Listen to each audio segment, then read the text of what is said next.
Judge Altenburg, Judge Kazan, Judge Sleep. My name is Jean Henney, and I represent the former wife in this appeal for the final judgment of dissolution of marriage. The facts of this case aren't substantially in dispute. This was a long-term marriage of 22 years. The trial court imputed an income to the wife of $2,000 a month, which has not been challenged on appeal by the husband or the wife. The husband's monthly income working at FedEx in the IT department was over $7,000 a month. Plus he received insurance, health insurance, life insurance, benefits, retirement benefits. According to the parties' financial affidavits, the standard of living wasn't substantially in dispute. Both parties, she said she needed $5,200 to maintain the same standard of living. The husband indicated he needed $5,700 a month to maintain the standard of living. So what we have is a 22-year marriage. The wife has a demonstrated need, demonstrated deficit of about $3,200 a month, and an undisputed ability to pay on the husband's part. Ms. Henry, can I ask you, where did this amount that the judge figured for durational come from? This $1,000, where in the record did he get that from? Our position is there's nowhere in the record where he got that from. He made some factual findings. Basically, those aren't in dispute. The same thing that Was there an argument by a husband's counsel for durational in roughly that amount for roughly that amount of time, or did the judge just come up with this on his own? the judge just came up with it on his own. He sat on the case for quite a while, called the parties back for just the attorneys, no testimony was taken, to kind of go over what he was going to do, and then he just made his finding of 4 years, $1,000 a month. Out of curiosity, did the judge prepare his own final judgment on this case? Yes, it was not a proposed final judgment. This is one of the first final judgments in a long time I've seen where there's not a spreadsheet on equitable distribution, and trying to figure out whether equitable distribution is balanced in this case is a very difficult thing to do as a result. Yes, there are no factual findings There's no as to issue the on amount. appeal on that, but it was hard to figure out how this was being structured. Right. The wife's position on appeal is that the award of durational alimony in this long-term marriage is simply error. It's an abuse of discretion for one argument, in that similar cases that have been decided by this court in other districts, in long-term marriages, wife sacrifices career, stays home with the children, works while the husband goes to school. Those are traditional permanent periodic alimony cases. The other reason is that it's an error as a matter of law. The statute has a presumption in a long-term marriage. The trial judge did not make any factual findings or any findings as to why he overcame that presumption. There's no finding that permanent would have been inappropriate in this case? No, there's no finding. He does not say permanent alimony would be inappropriate in this case. Now, I don't actually see an objection or a motion for rehearing on that part of this. Is that required for purposes of appeal? No, that does not. That does not waive any of our arguments that we are making here on appeal, and that is that there was an error, that the findings that he did make did not support his award of alimony. There really aren't that many more findings to have been made from the evidence that was presented at trial, and we don't really have an objection to the findings that he made. One of the findings the factual findings that he did make seemed to be in favor of permanent periodic alimony. He says, considering the contribution of each party to the marriage, the court received testimony. At one point, the wife was working while the husband was going to school, and then the wife took the majority of the responsibility for taking care of the home and raising the children while the husband was the primary breadwinner. Those are classic permanent alimony factual findings. We had no problem with the finding that it was a long-term marriage, that her imputed income was $2,000, that his was $7,200. The only thing that the judge says that kind of tips his hat, it says the court further finds that the wife is presently employed and the court feels financially the wife can do better knowing the wife's background and knowing that one of the children has reached the age of majority and the other is 16. And I was gonna ask you about that, because I had it flagged. Mhm. What in the record was there? Was there any expert witnesses provided that knowing the wife's back and knowing that she, the quote is, can do better? Any testimony presented that the wife, quote unquote, can do better? Right. Well, the wife does have a bachelor's degree and a master's degree in education. And she originally taught when the parties were first married at a private Christian school. When the husband decided he wanted to go back to work go back to school in 1995, they needed benefits that weren't provided by the private Christian school. So she took a job with an insurance company. Then when he finished school, they had their first child in 1995, then she stayed home since then. So even the husband says, I want the court to give her, she should have a teacher's salary. But there was no evidence presented as to what a teacher's salary was. She hadn't earned that level of income. So I think that the trial judge was correct in that based on the evidence that was presented, $2,000 a month was the most that he could impute. But he almost makes an end run around what he could impute by saying, well, you know, she can make more money, I think. Let me ask you a couple factual things I'm confused about. The petition was filed in June, and the parties didn't actually separate till later in the year. And then they were separated for a year or so before the final judgment. And I know there was a temporary award made, but I couldn't figure out how much money the temporary support award was. Right. I kind of added that up in, I think it was in my initial brief, but it was a little less than $2,000. It was like $1,800. When I added up the first mortgage, he was obligated for the second mortgage, then it was her car payment, and then a couple of other, and her insurance. So I went, and that was a little less than $2,000. But it was just expensive. The durational is about half as much as the temporary was. Exactly. Okay. And the fact was that she had to borrow money. Her testimony at trial was that she borrowed money during that temporary period from her parents and incurred some credit card debts in order to meet those living expenses. Next question is, each one of them on their financial affidavit just before trial indicates roughly exactly the same amount for housing. So that's either a duplication of the mortgage or they've divided it in half equally, and I'm betting it's a duplication. Do you know? I don't know exactly. It's about $1,807.77 or something like that. That's the first mortgage on there. And she's shaking her head, so I'm she's- assuming yeah. this is a duplication. It was. Okay. Yeah. But there again, it shows that both parties were fairly consistent on what the standard of living was going to be. The final judgment, and again, no one's appealing this, but it, I guess, leaves them as tenants in common owning a home that she's residing in, that they're going to sell, but there's no Provisions for the maintenance no of expenses. provisions as to when it sells, what they're gonna do with the money, really. Well, the money, when the Who's house. gonna pay the mortgage during the time period, and were those things resolved in this thing? Only because the house sold. The house is sold, so okay, that solves Yeah, that.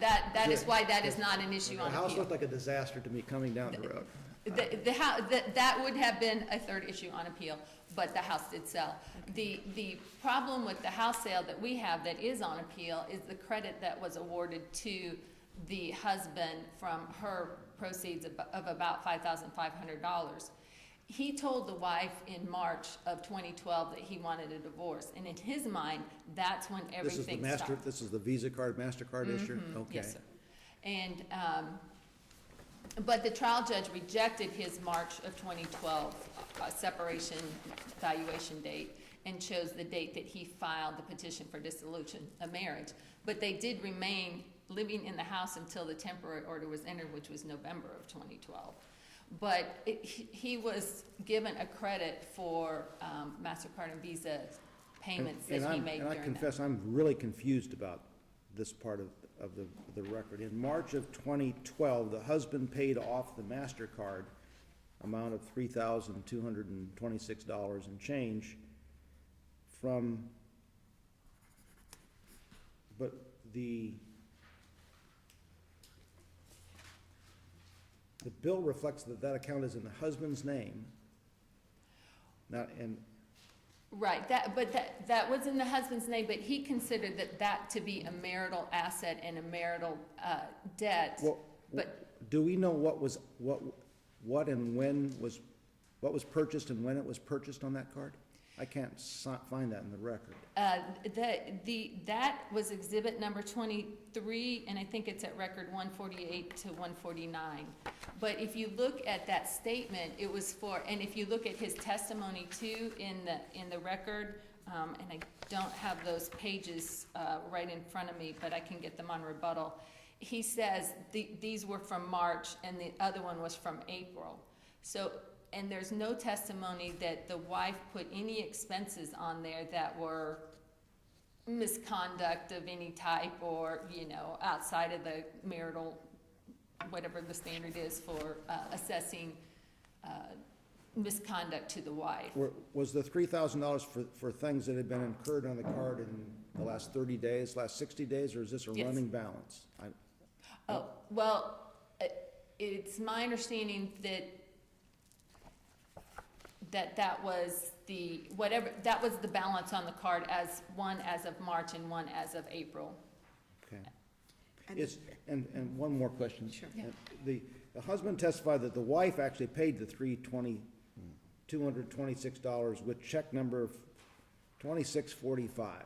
Is that from his account or their joint account, or where's this coming from? It was, the testimony, the way the testimony was that the husband paid it. He believed that he paid it, so it must have been out of his, personal checking account, or he considered that the joint account was his because she was not working, or she was only working part-time.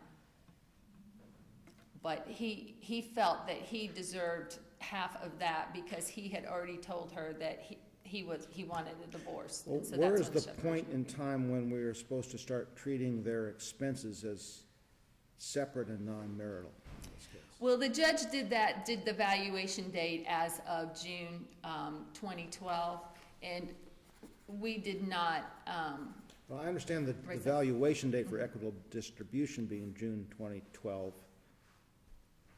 But do we use the same date for determining whether expenses are marital or non-marital when we do it that way? well, I would say for purposes of our point on argument, wherever that line is, it certainly includes the time that they were living together. Living together. Yes, and they were living together, there's no question they were living together at that time, and there was no testimony. But they were no longer living together in March of 2012, right? Yeah, they lived together until November of November. 2012. March of 2012, the petition wasn't filed until June of 2012. Right, but he told her, I want a divorce, and so in his mind, that's when the separation, So these were payments made before anyone ever filed a divorce. yes.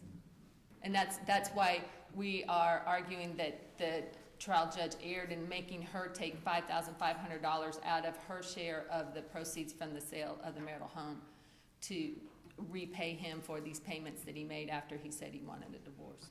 Well, how was that preserved when the attorneys at the subsequent hearing with the judge both confirmed that the former husband had paid it?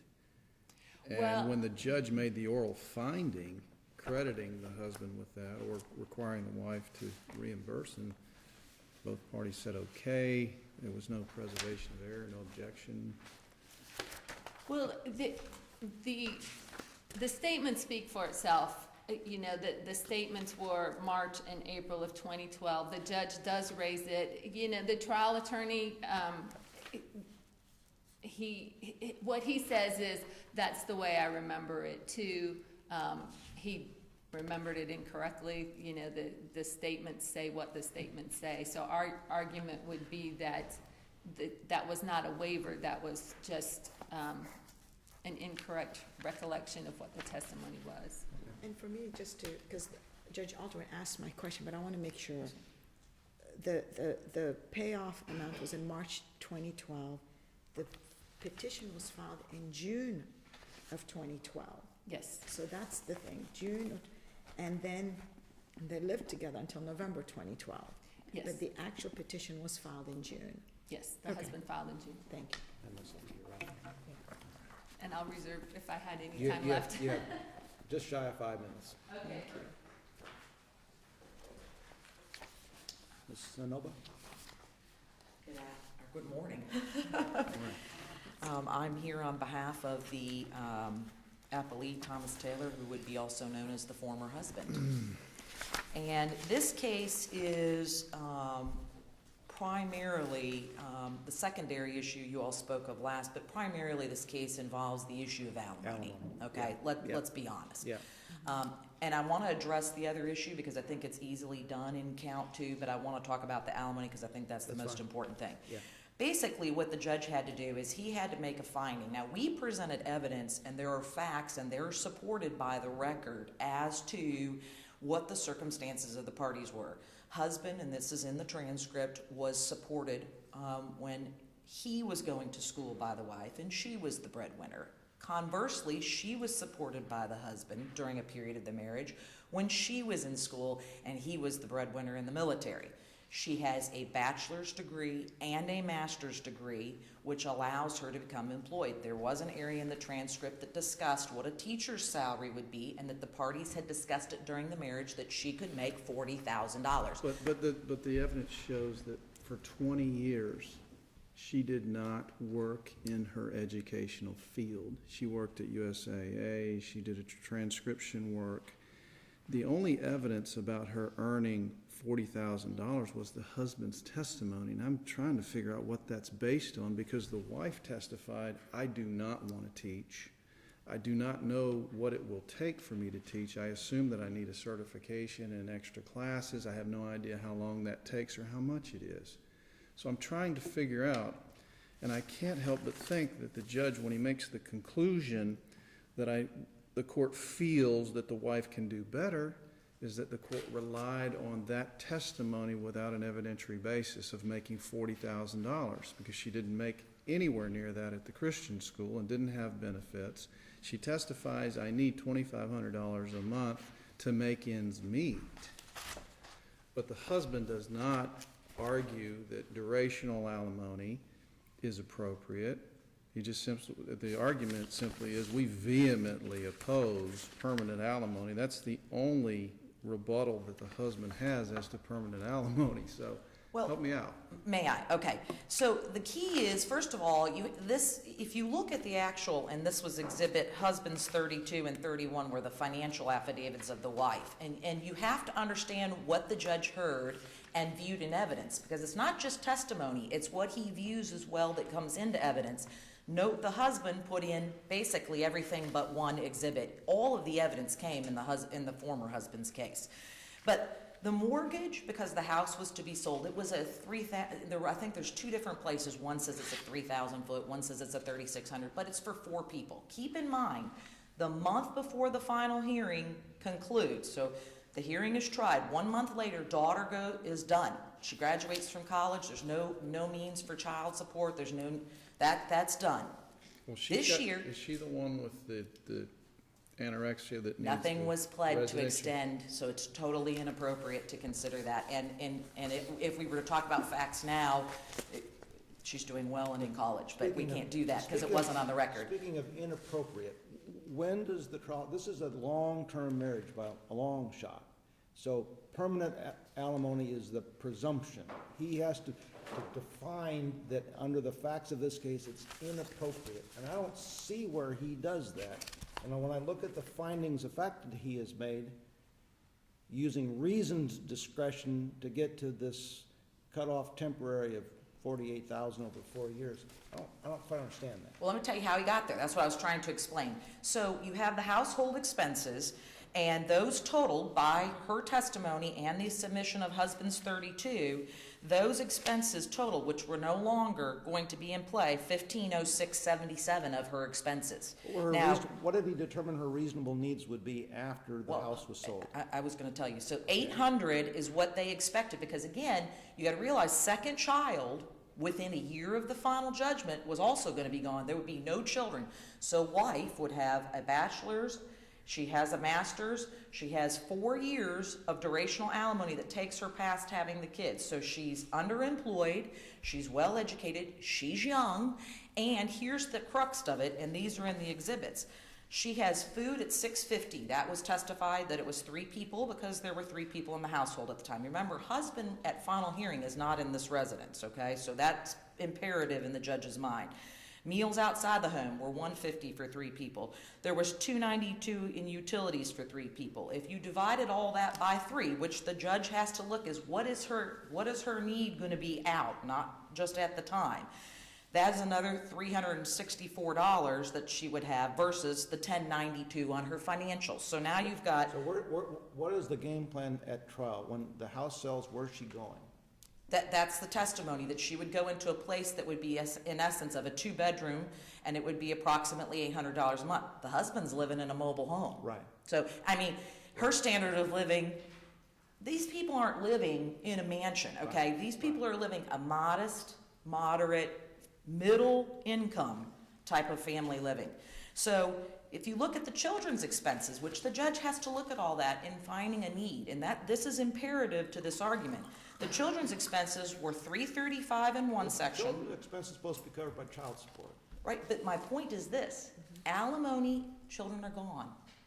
As of June of this year, children are gone. So when the judge is looking at alimony. Where I look in the record to find what the judge decided her need was, is there a page where I got a bottom line where he says, this is what her need is gonna be after the house is sold? Unfortunately, no, but he has the evidence before him, which is what I'm articulating to you, that gave him the ability to come up with the need. And if I. But I have to come through and make sure that he used reason and discretion to find that permanent was inappropriate. And I don't know what's going through the reasoning process here. Well. From the findings he made of fact and the financial affidavits, which are clearly not gonna work down the road that, I mean, I just don't know how to work this through to say. But I think that's what the problem is that after 48 months, this is over. So if he guesses wrong, it's over.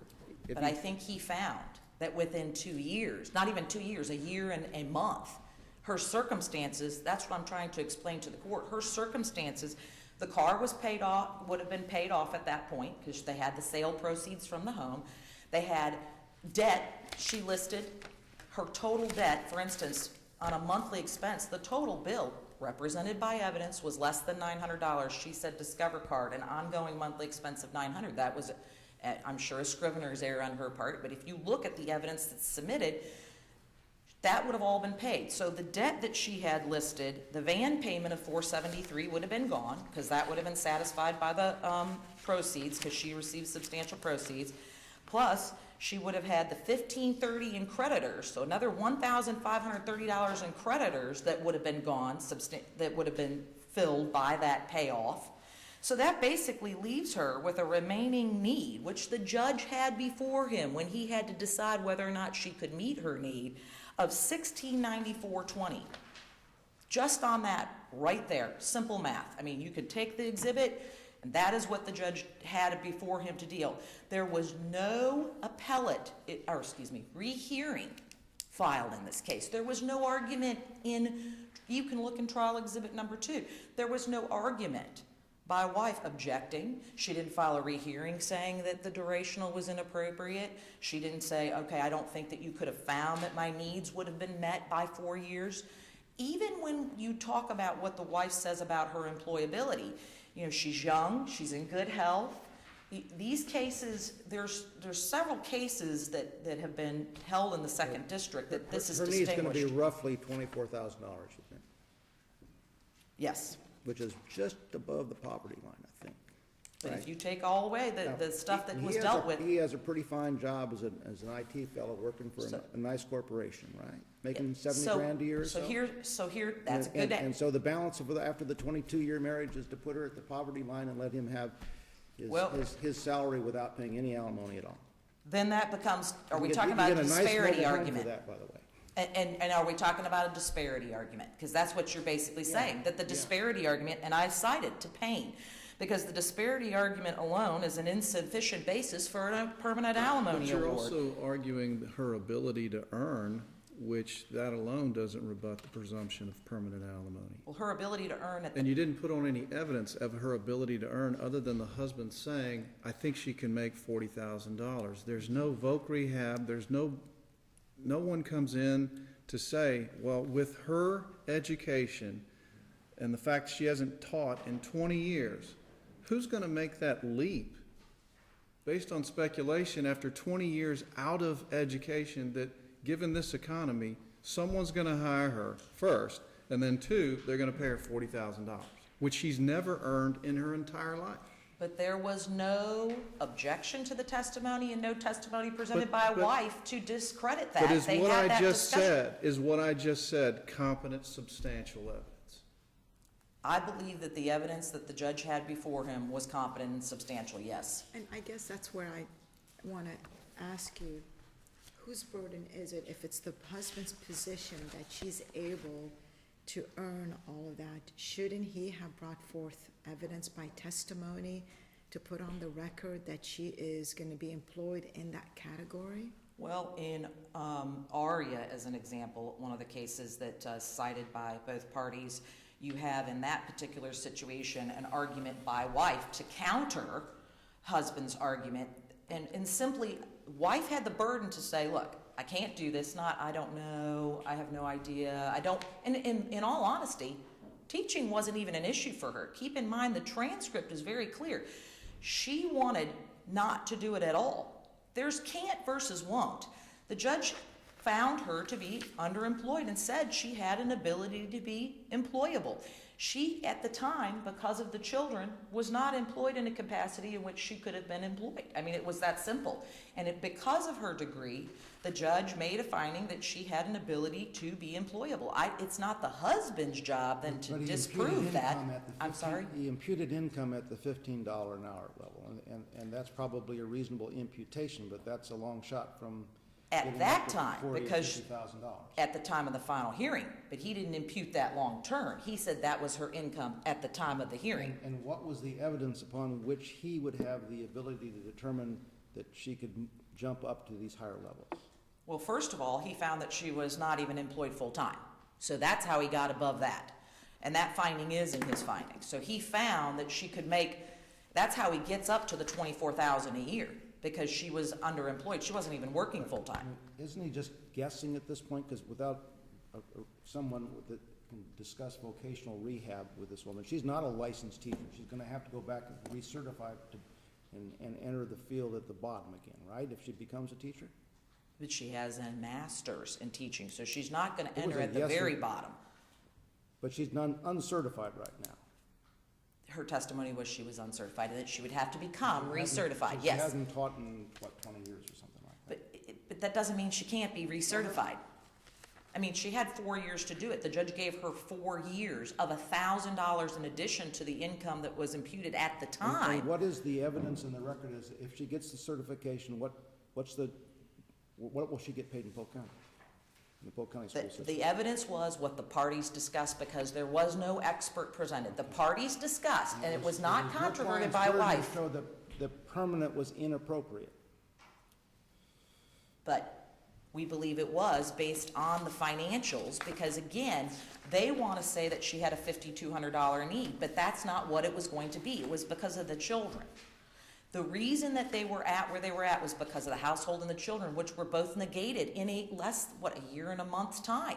So you have to understand, the snapshot that the judge is looking at that time is not the snapshot long term. And these people are young. We're not talking about people in their 50s and 60s. They're in their 40s, good health. She was able to work other types of jobs. She supported their entire household in the insurance industry. But it seems to me that, and in this economic time, this has all gotten very complicated, I think, but when you're right, they're living currently at the time of the final judgment in a circumstance that is dramatically different, we hope, than where they will be 2 years later. if I use permanent alimony with findings that can easily justify an adjustment down the road for change in circumstances, if I guess wrong, things are adjustable. If I Well- give $1,000 a month for 48 months, it is over at that point in time. Nothing gets modified after the 48 months. Oh, no, I disagree. I think durational is modifiable. I The disagree. amount is modifiable, the term is not, right smack dab in the statute. Well, I know, but if she felt within that time frame that she wasn't able to get her teaching, she could ask for more money to allow her to do that. So I believe it is modifiable in that time frame. During the 48 Right, months, right, it's a right. modifiable, right. That's correct. That's what I'm articulating to the court, of which she has no children anymore at that point, because they're all grown and gone. So the problem was here, the whole crux of the wife's case is, well, I was a homemaker, that's why I can't work. That need at the time was relevant, but it's negated because those are no longer the facts and circumstances of the case. And I want to touch base, and I don't know what my time is, but I want to touch base on that credit issue. 4 minutes left. Okay. There was no objection in either of the hearings. And in fact, if you look to the actual transcripts, basically wife acquiesced to the description of the breakdowns of the debt. She didn't contest anything as to what the husband said on the debts, and that consisted of some fees that were associated from her overdrawing on an account that she shouldn't have been accessing, that was preserved in the temp relief. And there was a question earlier about the temporary relief. This was not a finding by a judge. It was Stipulation of some sort, right? but for undifferentiated support. So don't presume that that number that he was bearing was for just alimony. It was undifferentiated support. It was a combination of child support and alimony. So just to assume, okay, well, this was our basis. The judge was giving her $1,500 or $1,800 in alimony. Therefore, how do we get down to $1,000? No. That was child support for 2 children and alimony. It was undifferentiated, and it was by agreement of the parties. So to assume that the judge found that was her alimony need never happened. It just didn't happen. Okay, and that's supported also by the transcripts. Well, the judge doesn't account for her $7,000 promissory note to her parents, and the husband doesn't object, nor does he prove that that was a gift. So she's $7,000 in the hole. She only gets $4,000 in alimony. That doesn't even cover the note. There's no mention of her debt to her parents in this final judgment. Again, though, if you look, by the amount of money he was giving her and what her need is. So you're making us mathematicians, and we're But not. that's what the judge had to do. He had to look Well, at but it's those not in- numbers. But he didn't put any of his math in here. As Judge Altenburn said, we don't even have an ED sheet. I think that the financial affidavit- But these are the kinds of things where the discretion within the discussion in Conacris must be reasoned, which means that when it comes on appeal, we have to be able to look at the judgment and say, okay, well, we see how we got from A to B, and that's a little difficult with But I this one, think the that's all. testimony, if you look in the questioning of the wife and the husband, supports the detail that was gone into her financial affidavit. So if the court is saying, well, the judge needed to reiterate what was already produced into evidence, well, I can tell you, he didn't go number by number in his order down the financial affidavit of the wife. That did not happen. I know there was a delay before the hearing where they announced the outcome of this. What was the husband's argument before as to the nature and extent of alimony? The husband was seeking durational because the husband's belief, and it's stated in his brief, is that the wife is well able to support herself. Did the husband suggest a length and an amount of durational? No, no.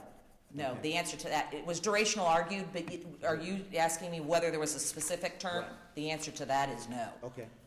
What's interesting on page 141, 142 of the record, where the court makes its pronouncements, the court, which led me to believe that this question was never asked of the husband, the court says, if you asked your client this question, does he believe she's entitled to alimony and how much? And well, this was you, Ms. Snoba. It Did was. I ask him? No, he's asked by the court. Oh, he's asked by the court Your response is only that we absolutely oppose $2,500 a month. We understand this is an alimony case, and you, like a good lawyer, went through all of the factors of alimony, and that he understands that it's a long-term marriage. And then you go into, if she was employed with a master's degree, she'd be earning $40,000. So I don't see anywhere in here where the husband asked for durational alimony. Because, and here's why, because that's the extent of the discussion on alimony, because the court then transitions to furniture. Which is So not it's an issue. page 142, that's it. I don't see a request for durational alimony. The discussion was between durational and permanent periodic, and the husband was absolutely opposed to permanent periodic. And if you're saying that portion of the record doesn't indicate durational, then it may not have been specified with that word, but there is no other word that it would fit, in all honesty. We're running at 20 minutes, and I still Oh, want at sorry, least a couple minutes on the MasterCard. And I guess and the basic question is, how do we do set-offs for credit card bills paid well prior to petition? But here's the thing, both parties stipulated to the date of separation being March of that year. They did stipulated to June being the date of the filing of the petition. And when all of the evidence was presented, and I don't want this to be noted in transcript number 2, they didn't object to it. He basically acquiesced to it, and now it's raised on appeal. There was never an objection. There was no evidence to counter. I'm sorry. Did they live in the same home until November of 2012? Yes. So what, they separated mentally, sexually? How did they separate Well- before they filed the petition if they lived together for the next 6 months? Well, technically, separation is a term often used at the trial court level to mean they're no longer residing together in the same home as husband and wife, which would imply so a they- romantic. Did they stop having the same checking accounts? They did separate their Well, accounts. who wrote the $3,000 check? I believe the testimony, and I'm not 100% positive, but I believe the husband stated he did. I would have to look back to that, but I believe he did. My staff attorney says that he said she wrote the check and that there's a check number on it. Well, my reflection was that he said he paid that. So The testimony is from husband and wife that they were each covering their own separate expenses from March forward. that the debt, see, here's another discrepancy, asset versus debt. And so the debt was being paid differently, but the assets of the home, So the they- judge valued as of, remember, because the judge made two different Stop dates. just a second. I'm sorry. Wait, from March on, was she paying half the mortgage and he paying half the mortgage? No, Was she paying half the electric bill and he paying half the electric bill? no. Well, then exactly how were they living separately after March? He was paying. At all, because they were married and he had a duty of support. It's a matter of law. No, he was paying because she wasn't. She had income. She could have been contributing, just like she indicates on her financial affidavit. She wasn't. Just like the duplicitous numbers on the financial affidavit, she wasn't paying those bills. He was. That's why the judge's finding of need is different than what it would appear on its face. Because if you look at the husband's 32, it's very clear that she put down things that were inaccurate. Husband was paying those items from his separate account. It just is, and of course, he ended up being court ordered to do it on So it's a an separate agreement. bank account. If I go and look, this check, they've separated their bank accounts in March so that. No. they're longer together. At the time, there was 2 accounts. He had an account, but she also had a joint These are account. marital I'm sorry. Liabilities paid with marital assets, from what I can tell, legally, aren't they? Well, the assets, the judge removed a certain portion from an asset, which was a joint account, because she had expended it down. And there were various items taken out of But there's there. no allegation that these MasterCards were money misspent or that there's misconduct here. The parties, I think, both talked about them being marital. So absolutely not. I So don't if think they're there was any Marital allegation. liabilities paid with marital assets, why do they get to be an offset against equitable distribution? Because they're paid post-separation. And when you pay something during the marriage, you have a different, once you've separated, that's the crux here, is that the husband and the wife both agreed, they separated. Even though they were still living in the same house, they were What separated. was the date used for equitable distribution valuation? For assets or for debts? Because assets was June, Okay. debts was March. That's what I'm trying to tell the court, is there's a different date in those utilizations. because of the assets, because the assets keep compiling interest, et cetera, she's entitled to the gains on those, so that's why there is the date of the petition. So the assets used in March to pay the MasterCard bill were whose assets? The husband says they were paid from his asset. I thought we did a breakdown of assets in June. And again, the wife didn't say they were paid from hers. I'm just going on what the testimony was. She didn't argue that she paid those from a marital asset. There was no argument to that effect at the trial or in the second hearing, and there was no objection to it. The husband's counsel acquiesced. They're paid from a marital checking account, which was an asset you valued in June. And this money was taken from that asset in March. I believe the marital checking account there was values placed on it as of March and as of June. Okay, so what okay. No, I think the judge did it in two separate places because they had some joint things that were for marital assets that were valued as of June, such as taxes on houses, et cetera. We're both running over way Sorry, long sir. on this. That's all right, thank you. A couple minutes here. I'll be very brief. On transcript, page 46, this is the testimony about the March 27, 2012 credit card. The husband's testimony. There's a notation on the right side. This is your handwriting. That's not my handwriting. That's your wife's handwriting. That's correct. And she was making a payment on April 13. Is that right? Yes. And she used check 2645 to pay that credit card on that date. Is that right? Yes. And And that's then- the check number that shows up on the thing, 2645. His testimony was that it was not his. That she wrote the check. She wrote the Our check. argument is that it didn't matter who wrote the check. They were not separate. They were living in the same house. The petition wasn't filed till June. And then the testimony on the other one is on transcript page 53.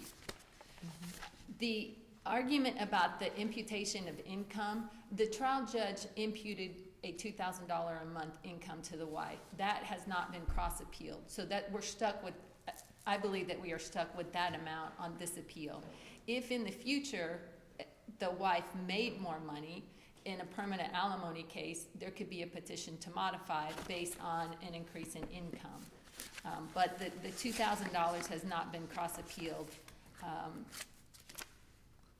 And unless there's any other question, I think those were my only questions. Thank you. Thank you.